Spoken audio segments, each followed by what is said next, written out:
네, 안녕하십니까. 10월 4일 엠벤 토요와이드 시작합니다. 방금 들어온 속보부터 전해드리겠습니다. 일본의 차기 총리를 사실상 결정짓는 일본 자민당의 신임 총재 투표 결과 다카이치 사나의 전 경제안보 담당상이 당선됐습니다. 이로써 사상 처음으로 일본에서 여성 총리가 나올 것으로 전망되는데요. 다카이치 사나이는 여자 아베라고 불릴 만큼 강경 보수색이 뚜렷한 것으로 알려져 있는 인물입니다. 앞으로 극우 성향인 다카이치가 당선이 되면서 한일 관계 파장이 어떻게 될지 또 촉각을 곤두세워야 될 것 같습니다. 자세한 소식은 들어오는 대로 전해드리도록 하겠습니다. 자, 이어서 두 분 모시고 대담 시작하겠습니다. 장윤미 변호사, 윤기찬 국민의힘 법률위 부위원장 나오셨습니다. 어서 오십시오. 안녕하세요. 예. 자, 공직선거법, 국가공무원법 등의 혐의로 경찰에 체포된 이진숙 전 방송통신위원장에 대한 체포 적부심 심사가 조금 전 3시부터 시작됐습니다. 출석 당시 이 위원장의 모습 영상으로 먼저 보고 오시겠습니다. 예, 지난 10월 2일에 영등포 경찰서가 저를 체포 구금했습니다. 집 도로 앞을 수사관들이 막고서 저가 남편과 함께 타고 있는 차를 정지시켜서 저는 무슨 큰 강력 사건이 발생한 줄 알았습니다. 그리고 체포영장을 보여주면서 강제로라는 말은 좀 수정하겠습니다만 저를 지하 2층 주차장으로 데리고 가서 집행했습니다. 10월 2일에 저와 함께 이렇게 수갑을 차고 체포 구금된 것은 대한민국의 자유민주주의라고 생각합니다. 이것이 이재명 대통령이 말한 국민 주권 국가입니까? 저를 체포하고 구금하는 데는 국민도 없었고 주권도 없었습니다. 네. 자, 조금 전 3시부터 이제 체포 적부심 심사가 시작되는데요.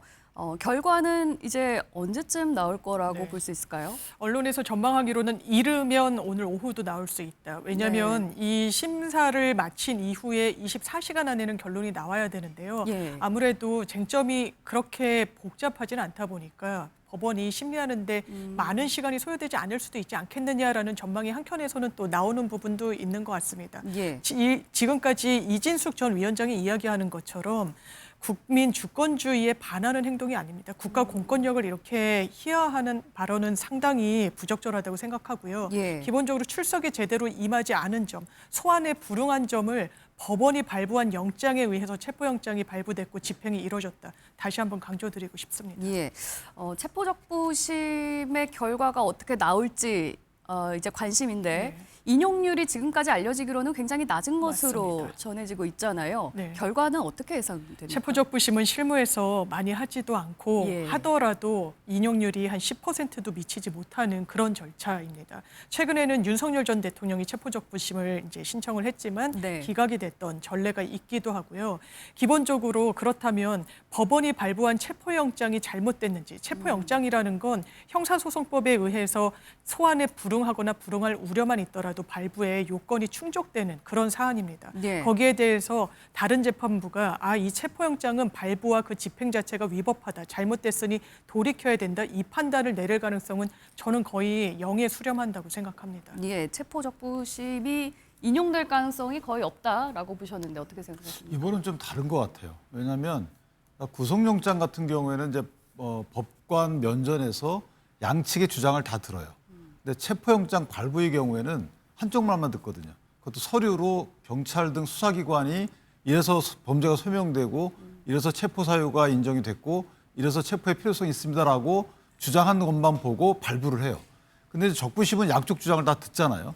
그러니까 다른 것이고 더군다나 소환 통지가 제대로 됐는지 네. 이게 하나 문제가 있습니다. 그러니까 뭐 6회 소환 통지를 했다고 경찰은 얘기하지만 예. 지금 또 이진숙 방통위원장의 변호인은 다르게 얘기하고 있어요. 예. 뭐 날짜를 지나서 도착했다든가 또는 날짜를 조례해가지고 언제 오기로 했는데 그 전에 소환 통지를 또 몇 번 더 했다든가 또 하나는 소환 통지를 받았다고 치고 그 소환 통지에 대해서 소환에 응하지 않은 것이 정당한 이유가 있는지 여부 네. 뭐 을지훈련에 참여한다든가 또는 국회에서 어떤 법령 관련된 필리버스터가 있다든가 이게 정당해 보이거든요. 예. 그럼에도 불구하고 10월 1일 날 만약에 영장을 발부받았다면 뭔가 자연스럽지 못하다 이런 예. 생각이 하나 들고 또 하나는 이게 과연 범죄 혐의가 완벽히 소명되냐 이 부분도 문제가 있어요. 왜냐하면 이 국가공무원법 위반과 공직선거법 위반인데 선거가 있는 시즌이 아니거든요. 그리고 발언 내용이나 글 내용을 보더라도 이게 어느 정당이나 어느 후보를 지지 또는 낙선을 하는 내용이 아니에요. 그냥 예를 들면 비판하는 내용들이다. 저희는 그걸 공직선거법 위반으로 보지 않거든요. 예. 그런데 어쨌든 뭐 법 그 적용 기관이 어떻게 볼지 모르겠지만 그런 문제가 하나 있는 거고 또 하나는 저희가 체포영장을 신청하는 경우에는 통상 구속영장으로 연결이 돼야 돼요. 구속영장을 하지 않는 경우는 거의 없어요. 예. 거꾸로 얘기하면 구속의 사유 정도, 구속영장을 발부받을 만하지 않으면 체포영장 치지 않습니다. 예컨대 도망가가지고 소재가 불명한다든가 네. 이럴 경우에는 체포영장을 치는 거예요. 그런데 늘 연락이 되는데 이게 왜 체포영장을 쳤는지 그 부분은 이해가 물론 법적으로는 맞죠. 3회 이상 소환 통지를 했는데 정당한 이유 없이 안 나올 경우 예. 정당한 이유 요무와 관련돼서 다툼의 여지는 있지만 또 하나는 이게 체포의 필요성이 있는지 여부예요. 나가겠다는데 그것도 네. 날짜까지 정해놓고 나가기로 한 날 국회 일이 있어서 못 나갔는데 예. 다시 조율해서 불러내면 되잖아요. 그러니까 이게 체포의 필요성이 있는지 이게 관련돼서 문제가 있는 거고 네. 제가 하나만 더 말씀드리면 예. 지금 정부가 생각해야 될 것이 이거예요. 이게 검찰의 폐지 관련돼서 검찰의 경우에는 이제 수사와 기소를 분리해서 수사권을 없애잖아요. 그럼 경찰이 돈 맞는단 말이죠. 중수청이 생기기 전까지 생기더라도. 근데 경찰의 경우에는 사실 이번 27일 날 있었던 치안감 인사 국가수사본부의 4개의 수사를 담당하는 국장 인사를 보면 수사를 했던 분들이 적어요. 이 말은 뭐냐면 수사를 했던 분들이 그 경험이 극히 적은 분들이 3분씩이나 있단 말이에요. 예. 저는 이 관련돼서 이 문제도 거기에 결부된다고 봐요. 그러니까 수사 경험이 많은 분들이 지휘를 해야 되는 것인데 예. 근데 만약에 수사 경험이 많지 않은 분들이 지휘를 하게 되면 그 피해는 오로지 국민이 본다. 네. 그래서 저는 차제에 한번 대통령께서 또는 국무총리 등이 또는 행안부 장관 또는 경찰청 청장 직무대행 등이 이번에 이 과연 경찰 인사가 이게 우리 국민의 수사와 관련된 여러 서비스에 지장이 있는지 없는지 그것도 한번 살펴봐야 된다 이렇게 생각합니다. 네. 그러니까 말씀은 경찰이 체포영장을 청구한 데는 구속영장까지 염두를 해둔 측면이 있다. 아니죠. 거꾸로죠.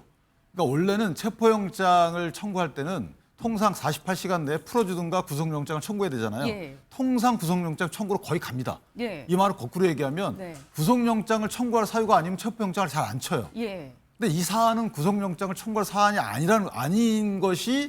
아닌 것으로 보여서 제가 이상하다고 하는 거예요.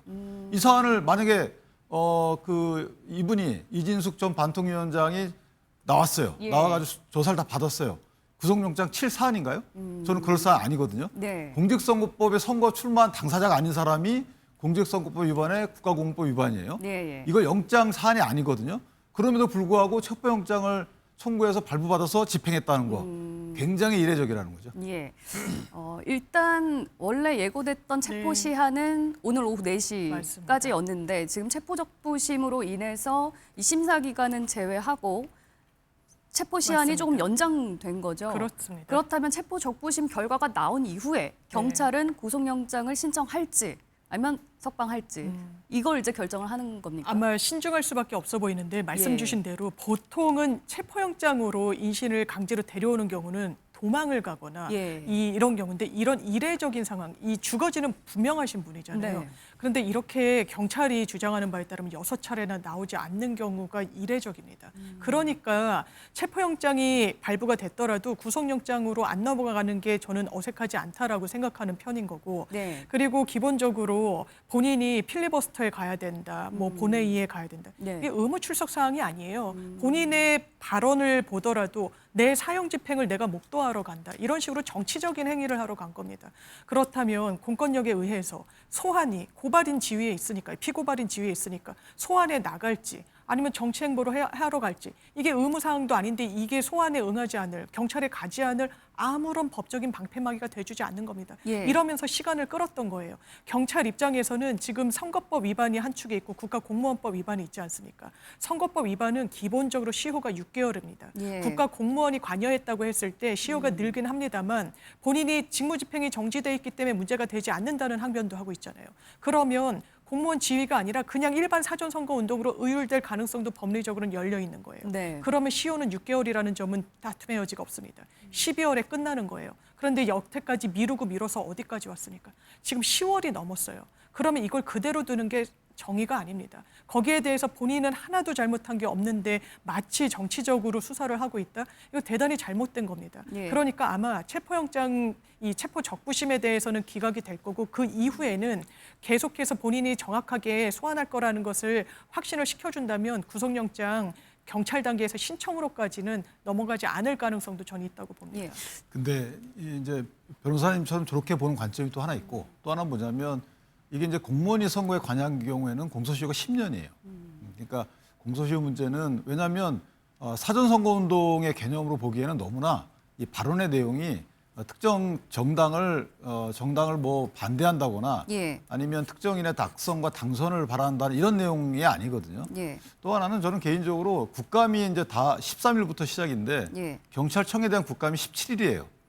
그러면 이 수사 담당자들 입장에서 보면 이게 이제 그때까지 조사가 안 되고 그때까지 뭔가 처분이 안 되면 민주당한테 얼마나 혼나겠어요. 예. 그러니까 아마 그런 것도 은연중에 압박이 됐을 것이다. 그래서 무리하게 이렇게 진행된 것이 아닌가라는 생각을 합니다. 예. 일반 국민이었으면 오히려 일반 국민이었으면 이 정도의 취급을 받지 않아요.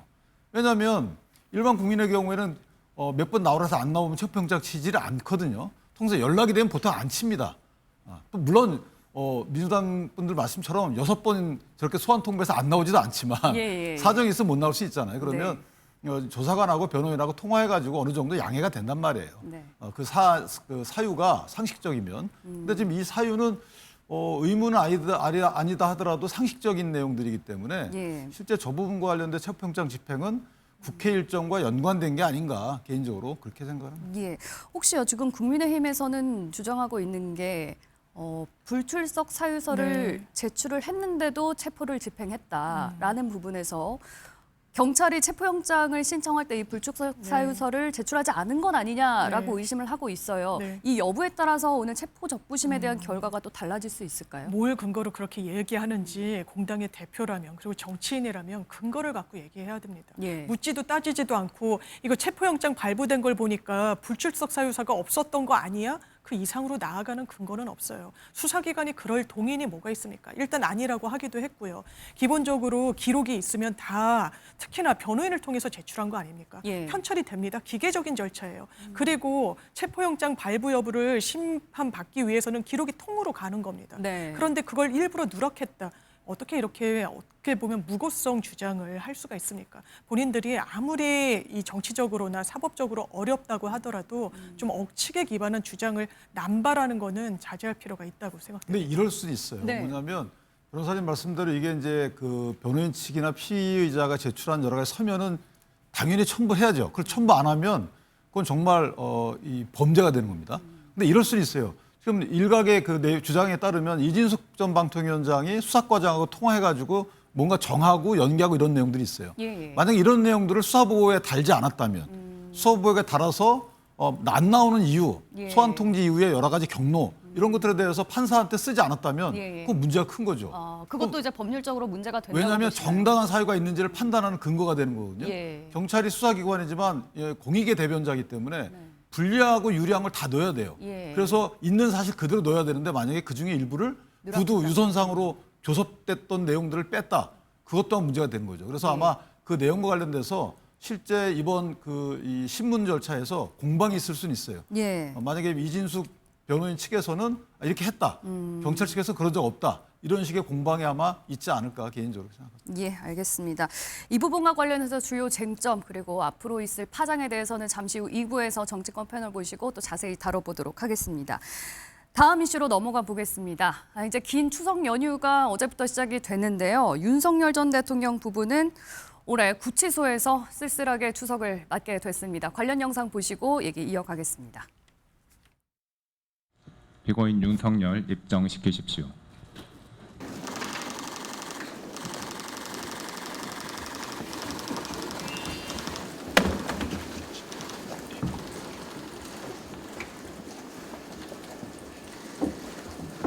피고인 성명이 어떻게 되시죠?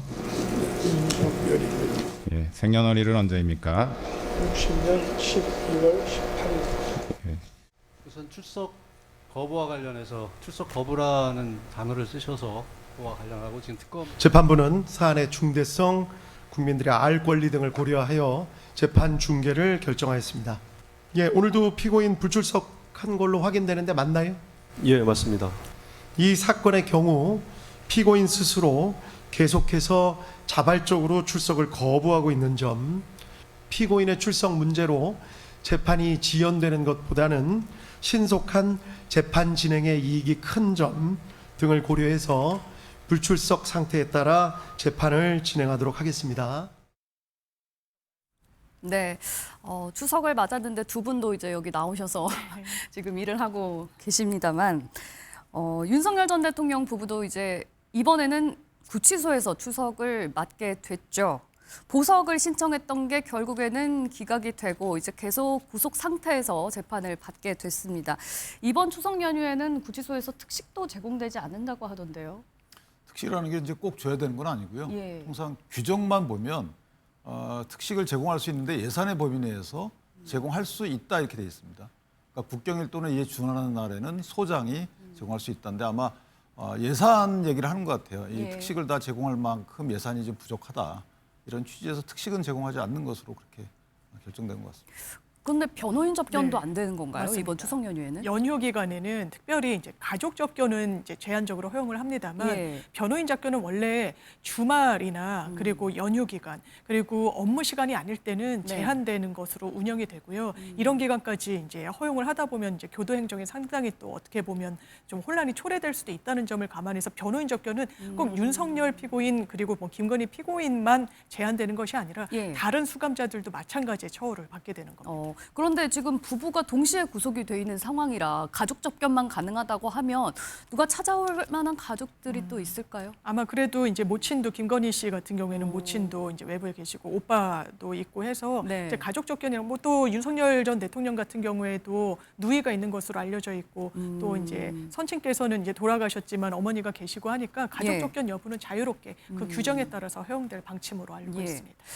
국민의힘에서는 장동혁 대표가 사실 그 전당대회 때부터 윤 전 대통령 면회 가겠다 했는데 이번 추석 연휴에는 안 가는 거죠? 불가능합니다. 추석 연휴에는 접견을 못 안 해요. 되고 일단 그러니까 가족이 변호인 아니어서. 접견뿐만 아니고 가족 접견도 특별하게 교도소장의 허가를 받지 않으면 예. 못하게 돼 있어요. 규정상 보면 공무원 복무 규정에 따르면 휴일날로 돼 있는데 이제 토요일 날 그다음에 일반 국경일 휴일 날에는 원래 접견이 원래 안 됩니다. 네. 그래서 시간도 보면 9시부터 9시부터 6시까지 그다음에 12시부터 1시까지 점심으로 딱 정해져 있어요. 그 시간에는 접견 자체가 안 돼요. 변호인 접견, 일반인 접견. 그러나 이제 소장이 허가하는 경우는 되는데 네. 뭐 여론이 이렇게 또 민주당에서 저렇게 정치적 공격하는데 소장이 허가할 수 있겠습니까? 못 하겠죠. 예. 그런가 하면 김건희 여사는요 옥중에서 또 메시지를 냈습니다. 지지자들 덕분에 응원 덕분에 긴 어두운 터널에서 버틸 수 있었다. 모든 분들 힘내시고 행복한 한가위 보내시라. 이렇게 변호인을 통해서 메시지가 전해졌거든요. 이 부분은 어떻게 들으셨습니까? 지금 메시지를 낼 때인가 이런 생각이 드는 거죠. 왜냐하면 수사와 관련해서 대단히 명징한 증거가 나오고 있다고 저는 생각합니다. 네. 근거 부기가 나오고 있고 그 옆에 당선을 축하한다고 그러고 문자가 나오고 그라프 목걸이에 샤넬백에 심지어 2번 가방으로 바꿔가기까지 했는데 예. 아니다, 모른다, 내가 쓴 게 아니다 라고 이야기를 하면서 응원해 주셔서 제가 버틸 수 있는 힘이 있다. 국민 여러분을 위해 제가 기도드리겠다. 아니요, 국민께 정말 예의를 갖춘다면 지금이라도 진실을 이야기하고 수사에 협조하고 정확하게 임하는 겁니다. 거기에 대해서 사죄를 정말 100번만 해도 모자랄 판에 예. 응원해 주셔서 감사하다는 건 현실 인식도 잘못됐고 이런 현실 인식이 잘못됐기 때문에 여기까지 온 게 아닌가라는 생각이 듭니다. 예, 지금 메시지를 낼 때가 아니다라고 말씀을 해주셨는데 어떻게 보셨습니까? 저도 뭐 저 메시지는 그렇게 적절해 보이지는 않아요. 왜냐하면 만약에 이제 본인이 정말 고마운 분들이 있죠. 그리고 국민들께도 고마운 분들도 있어요. 무죄가 추정의 원칙상 재판이 확정될 때까지는 무죄인데 네. 그 무죄 추정의 원칙과 더불어서 본인의 무고함을 응원해 주는 분들도 계시죠. 예. 그럼 뭐 늘 그래 왔던 거고 이재명 대통령에 대해서 응원하시는 분들 계시잖아요. 무죄 확정되기 전이기 때문에 똑같은 논리예요. 그래서 네네. 그 부분에 대해서 탓할 건 없지만 저는 저 부분을 뭐 손편지나 등으로 그 해당 단체나 이런 분들께 뭐 비공개로 가는 건 몰라도 예. 대국민 메시지를 저렇게 내는 것은 적절치 않고 오히려 변호인들이 저 부분은 조금 걸렀으면 어땠을까라는 개인적인 생각을 하는데 네. 일단 나온 김에 이제 평가를 하자 그러면 거기에 대해서 저걸 뭐 재판에 악영향을 끼친다든가 심의 부적절하다 이렇게 평가할 건 아니에요. 네. 다 안에 있는 분들은 본인의 무고함을 어디든 얘기하고 싶어 하는 것이고 그것은 늘 피고인들은 다 그래 왔죠. 지금 정치권에서 활발히 활동하시는 분들 다 그래 왔어요. 예. 알겠습니다. 그런가 하면 이제 윤석열 전 대통령이 사실 보석을 신청했던 이유 중에 하나가 좁은 독방에서 서바이브 하기가 힘들다, 네. 살아내기가 힘들다, 맞습니다. 굉장히 체력적으로 힘들다면서 건강적인 이유를 들었었잖아요. 그런데 변호인단은요, 또 이에 대해서 이렇게 얘기를 했습니다. 한번 듣고 오시죠. 구속적부 심사를 위한 출정 때의 예를 들면 7시경에 출정 준비를 마치기 위해서는 6시에 기상을 해서 제대로 된 아침 식사를 하지도 못한 채 점심시간에는 컵라면과 건빵으로 점심 식사를 하였습니다. 그리고 이와 같은 구속 상태에서의 재판과 수사 일정은 피고인의 지병과 건강을 심각하게 침해하게 됩니다. 내란 수계의 밥투정에 국민의 분노가 커지고 있습니다. 윤석열은 재판날엔 아침을 거르고 점심으로 컵라면과 건빵을 먹는다며 건강 악화를 이유로 풀어달라고 합니다. 나라를 뒤집어 놓은 내란 수계가 밥투정하며 억울한 피해자인 척을 합니다. 뭐라고 얘기해야 될지 모르겠습니다. 예, 윤 전 대통령 변호인단 측에서는 점심으로 컵라면과 건빵으로 끼니를 때웠다면서 굉장히 열악한 점을 부각했는데 오히려 구치소에서 밥투정하는 거냐 이런 비판도 나왔습니다. 네. 그런데 실상에서는 오히려 황제 생활을 했다라는 의혹들도 불거지더라고요. 그렇습니다. 실제로요. 밥 때문에 보석이 돼야 된다라고 이야기하는 항변이 어떻게 법리적으로 타당성을 가질 수 있겠습니까? 네. 심지어는 이 행정 규정을 보면은 원래 교도관들이 이제 그 원래 배식을 하는 걸 그대로 도시락 형태로 갖고 와서 되는데 예. 그거를 어떤 경위로 안 먹었는지 모르겠습니다. 헌재에 출석할 때는 외부 12,000원짜리 도시락을 사서 먹었다라고 지금 보도가 나오고 있습니다. 예. 무슨 밥 때문에 재판을 나갈 수 없다라는 이야기를 어떻게 국민 앞에 감히 할 수가 있습니까? 이런 부분과 관련해서 그러면 1.8평에서 서바이벌하기 어려운 환경으로 지금 수용생활을 했다라고 알려지고 있습니까? 그렇지 않습니다. 질문 주신 대로 교도관들이 세계조를 짜서 24시간 계속해서 8시간씩 수발을 들었다는 보도가 나오고 있습니다. 이 수발 어떤 내용인지 파악하려고 봤더니 그것을 일제에 적어놓지도 않았어요. 이런 건 어떤 누구도 전직 대통령 수감됐던 분들이 계시지만 이런 혜택을 누렸던 사람은 없습니다. 그리고 더 나아가서 이 먹는 어떤 식사, 제공받는 식사와 관련해서 서울구치소 측에 그때는 현직 대통령 신분이었기 때문에 예. 이 경호처에서 이른바 기미상궁 역할을 했었다는 거 아니겠습니까? 먼저 시식을 해보고 이제 반입을 해주는. 네. 그러니까 이런 부분과 관련해서 법정에 나와서는 생존이 어려울 정도다. 당뇨식을 해야 하니까 나를 풀어달라. 굉장히 지금 곤혹스럽고 아프다. 그런데 본인이 처음에 수감됐을 때도 규칙적인 생활을 하고 잠을 잘 자니까 건강이 좋아진다라고 어떻게 보면 당당하게 얘기했습니다. 앞뒤가 맞지 않는 이런 모습을 국민들한테 용인하라는 건지 법원은 과연 설득할 수 있는 법리인 건지 예. 좀 이해가 되지 않습니다. 예. 근데 저 부분은 사실은 김병기 원내대표가 관련 수용자 규정을 보고 얘기하셔야 돼요. 수용자 규정에 밥 주게 돼 있어요. 그것도 뭐 보리밥하고 섞어 혼용밥. 그다음에 수용자의 기호를 고려해서 국수나 빵을 줄 수 있다 이렇게 돼 있어요. 컵라면은 안 돼요. 컵라면 들어있지 않습니다. 물론 대용식을 줄 수 있지만 예. 근데 원래 수용자가 만약에 컵라면 먹으면 안 되는 지병이 있다 그러면 주면 안 되는 거죠. 네. 그럼 저거는 권리인 거예요. 그다음에 교도소 측의 의무인 거고 그거를 변호인이 지적했다고 해서 밥투정이다. 아니 따뜻한 밥 달라고 하는 게 어디 뭐 죄예요? 그다음에 밥 주게 돼 있는데 밥 달라고 하는 게 뭐 문제가 있나요? 저 부분은 국민적 정서를 이용해서 수용자의 권한을 침해하는 발언이기 때문에 예. 김병기 원내대표는 규정을 한번 찾아보고 그다음에 제대로 얘기를 하시길 바랍니다. 예. 그러면요, 이번 보석이 기각된 이후에 내란 재판이 있었는데 윤석열 전 대통령이 결국에는 또 안 나왔잖아요. 앞으로 재판에 그러면은 이제 안 나오는 건가요? 계속? 아마 그럴 가능성이 큰 것으로 보이는데 물론 내란 수계 재판의 경우에요. 예. 근데 아까 재판장도 얘기하셨지만 안 나오면 본인 손해입니다. 이거 왜냐하면 안 나와서 재판이 진행이 안 되면 네. 본인이 풀려날 수가 있잖아요. 6개월을 채우게 되면. 그럴 경우에 일부러 고의 지연 그래서 그거는 비판의 여지가 있지만 예. 저와 같이 증인 신문 절차 내에서 안 나오게 되면 내가 신문할 기회를 잃어요.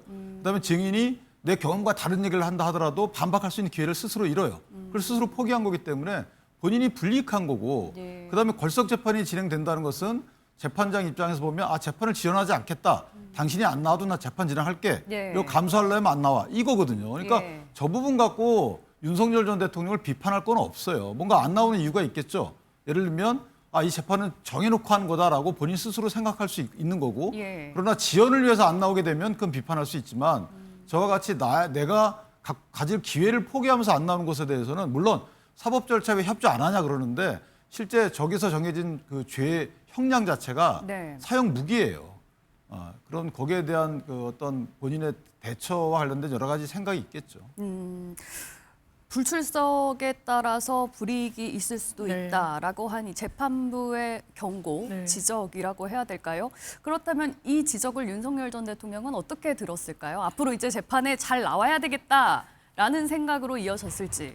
뭐 그거는 그거고 앞으로도 안 나가겠다라고 계속 생각을 할지. 형사재판에서 피고인이 재정하는 것은 의무입니다. 예. 그래서 재정하지 않으면 일반 피고인들은 재판이 앞으로 나아가지 못해요. 걸석 재판이란 건 매우 예외적으로 허용되는 겁니다. 끌어내봤는데도 그것이 현저히 곤란하거나 불가능할 때 예외적으로 되는 겁니다. 네. 물론 본인의 방어권을 포기하는 측면이 있지만 더 큰 이득이 있는 거죠. 본인은 재판에 임하지 않음으로 인해서 가외적으로 위헌인 재판이다, 문제가 있는 재판이다. 어떻게 보면 정치적인 소란을 펴는 데는 도움이 되는 행보를 하고 있는 거죠. 그러면서 특수공무집행방해로 추가 기소된 부분에 대해서는 왜 나갔습니까? 그때는 보석신문을 하는데 잘 나갈 거라는 걸 재판부에 보여줬어야 되거든요. 예, 예. 그러니까 선별적으로 나가는 겁니다. 어떤 대한민국의 피고인도 이런 식으로 재판받지 않습니다. 네. 사법정의에 예외가 되는 게 구속 취소 때부터 오로지 윤석열 전 대통령에게만 유리하게 되고 있는 이 부분이 예. 사법정의에 부합한다고 보일 수 없어요.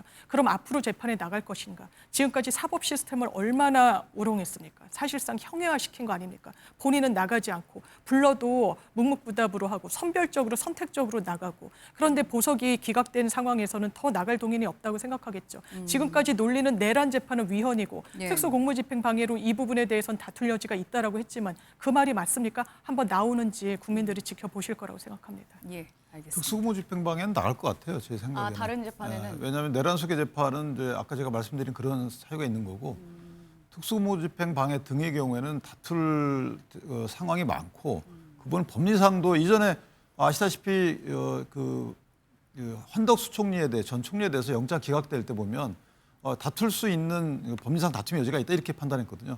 그만큼 다툼의 여지가 큰 그 범죄 사실이기 때문에 예. 저는 개인적으로 나갈 확률이 높다. 그 부분은. 네네. 한번 지켜봐야 될 것 같습니다.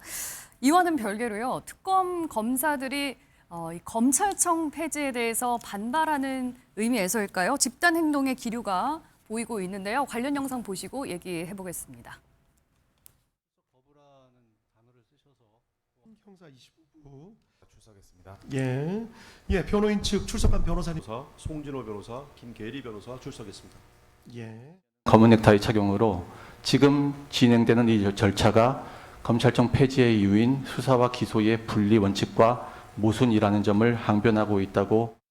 뭐 넥타이가 어쩌고 저쩌고 하시면서 뭐 그게 뭐 이렇게 하는데 그런 류의 이야기는 과연 이 재판정에서 할 수 있는 이야기인지 전혀 어떤 논리적이지도 않고 법리적이지도 않은 그런 이야기를. 예, 김건희 특검의 집단 행동에 이어서 이번에는 내란 특검 검사들도 검은 정장에 검은 넥타이를 메고 이제 재판장에 들어와서 이게 또 여러 가지 해석을 낳았습니다. 검찰청 폐지에 대한 반발이다, 아니다. 여러 가지 얘기들이 나오고 네. 있는데 어느 쪽에 무게가 좀 있다고 보십니까? 소극적인 항명을 하는 거죠. 그런데 부적절합니다. 재판정을 어떻게 보면 오염시킨 거예요. 당장 대립 당사자인 변호인이 뭐라고 합니까? 예. 상복 입은 검사님들을 보니까 저희랑 생각이 같군요. 이 내란 특검이라는 게 뭔가 위헌성이 있다는 거예요. 수사 기소가 분리되는 것에 검사님들 같은 생각을 하시는군요라고 빌미를 주는 거 아닙니까? 이게 검찰의 직업윤리에 맞는 겁니까? 공소유지에 도움이 됩니까? 예. 항명을 하거나 소극적으로 문제 제기를 할 거면 정확하게 그냥 재판정 밖에서 하면 되는 겁니다. 어떻게 재판정에 상복을 입고 와서 예. 이것을 무구한 해석을 낳도록 합니까? 이렇게 윤석열 전 대통령 측에 빌미까지 주면서요. 예. 아마 본인들이 특검법은 수사 기소가 같이 가고 있고 이 부분과 다르게 추진되고 있는 검찰개혁에 대한 문제의식을 갖고 있는 것 같은데 예. 지금 특검에 대해서는 박수 쳐주시는 국민분들이 많이 계시죠. 그렇지만 특검 수사가 박수 받는다고 해서 검찰개혁이 원점으로 돌아갈 거라고 생각하는 건 완전한 착각입니다. 네. 지금 검찰 내부에서 왜 큰 반발이 안 나오겠습니까? 국민 여론이 정해졌기 때문이에요. 더 이상 검찰의 정당성이 있다는 판단을 국민들이 내리고 계시지 않기 때문입니다. 이런 소극적인 저항 아마 여기서 끝날 겁니다. 그리고 대단히 부적절했다는 건 역사에 그냥 네. 기록이 될 겁니다. 예, 뭐 전날인가요? 조은석 특검에 모친상이 있었다고 또 전해지기도 하는데 그와 혹시 연관이 돼 있는 거지? 아니면 진짜 이 검찰청 폐지에 대한 반달의 의미가 컸다고 그러니까 보십니까? 단체로 문상 갈 계획이 있었을 수도 있죠. 근데 저는 어떻게 해석하든지 간에 실제 저건 민주당의 실수예요. 왜냐하면 민주당이 검찰청 폐지를 내용으로 하는 그 정부조직법 개정안을 왜 지금 통과시킬 이유가 뭐 있습니까? 1년 이후에 시행할 것을. 근데 폐지되는 검찰청에 소속돼 있던 검사들이 파견 나가서 예. 폐지하는 내용과 다른 일을 하고 있잖아요. 뭐 수사 기소를 같이 융합되어 있는 특검에 나가서. 네. 그다음에 수사한 검사가 기소하지 못하게끔 하는 또는 수사한 검사가 공소유지 못하게끔 하는 이런 것도 반대되는 일을 하고 있잖아요. 예. 그러니까 정적 측에 대해서는 저렇게 융합된 특별한 권력을 사용할 수 있는 특혜를 주고 네. 그다음에 본인들한테 올 칼끝은 이렇게 미리 막는 식의 이런 권력 행사 내지 입법이 맞냐. 여기에 대해서는 뭐 소극적이든 적극적이든 얼마 만에 검사들 항의할 수 있는 거죠. 항의 안 하면 되나요? 금감원 그분들 항의하니까 금감원 국내 뭐 금융정책 폐지 없어졌잖아요. 그러니까 이런 식으로 뭔가 항의해서 만약에 그 항의 내용이 오르면 정책에 반영하면 되는 거고 네. 항의 내용이 옳은지를 국민적 공감대 형성되는 과정을 보고 저건 반드시 체크해야죠. 위정자들은. 네. 왜냐하면 검찰청 폐지로 인해서 과연 이게 내가 원하는 목적을 달성할 수 있는 것이냐, 본인들이 명분으로 내세운 국민 사법 서비스를 개선하는 데 도움이 되는 것이냐, 네. 이런 검사의 항의에 대해서 저는 고민해야 된다고 봅니다. 예, 그러면 이런 특검의 반발들이 조금 더 확산하고 확대될 가능성이 있다고 보시니까 아니면은 그냥 여기서 좀 소강 상태로 멈출 거라고 보세요? 저는 민주당 융합된 권력을 대항해서 이길 수가 없기 때문에 네. 더 이상 확산되기는 어렵죠. 저분들도 다 처자식이 있는 분들인데 해가지고 만약에 잘리게 혹시 되면 어떻게 징계라든지 보겠어요? 이런 우려가 또 그러니까 있을 이거는 수 있어서. 가정이 우선이기 때문에 저렇게 예. 하는 것이지 네. 만약에 국가 국민을 생각해야 되지만 네. 사실 가정이 위태로워지잖아요. 알겠습니다. 이제 민주당에서는 사실 검찰 개혁이 추석 전을 이제 목표로 하고 있었기 때문에 이 결과가 향후에 이제 어떤 파장으로 이어질지는 한번 지켜보기로 하고 두 분 말씀은 여기까지 듣도록 하겠습니다. 고맙습니다. 감사합니다.